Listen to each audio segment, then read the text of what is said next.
తులసి news కు స్వాగతం. RTC బస్సులో బంగారం చోరీ. కందుకూరు పట్టణంలో శనివారం ఆర్టీసీ బస్టాండ్లో కనగిరి డిపోకు చెందిన కందుకూరు నుండి కనగిరి వెళ్లే బస్సులో బంగారం అపహరణ జరిగింది. బాధితురాలు మానస కందుకూరు నుండి భోగంపాడు వెళ్లేందుకు కందుకూరు పట్టణంలోని ఆర్టీసీ బస్టాండ్లో కనగిరి బస్సు ఎక్కడం జరిగింది. బస్సు రద్దీగా ఉండడంతో తనతో ఉన్న బ్యాగులు దగ్గర పెట్టుకునే సమయంలో బ్యాగ్ జిప్పులు తీసి ఉండడం గమనించి చూసుకోగా బంగారం పోయినట్టు గమనించింది. బాధితురాలు తెలిపిన వివరాల ప్రకారం 3 సవర్లు నల్లపూసల దండ, 2 గ్రాముల కమ్మలు, ఒక ముత్యాల పట్టి, మొత్తంగా 3.5 సవర్ల బంగారం పోయినట్టు తెలిపింది. విషయం తెలుసుకున్న పోలీసులు బస్సును ఆర్టీసీ డిపో గ్యారేజ్లోకి తీసుకువెళ్లి ప్రయాణికులను తనిఖీ చేశారు.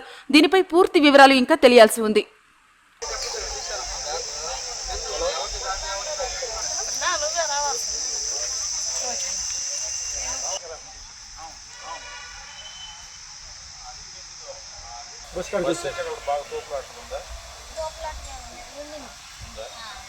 దండ వేసుకో అన్నారు.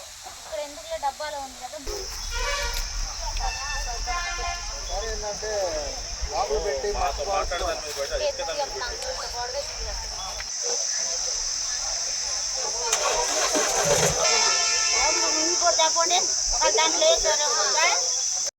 నేను బోనంపాడు వెళ్ళడానికి వచ్చాను. బస్ ఎక్కడానికి నా బ్యాగ్లోంచి గోల్డ్ కొట్టేశారు. నల్లపూసల దండ, కమ్మలు, ఒక దండ తీసేసారు.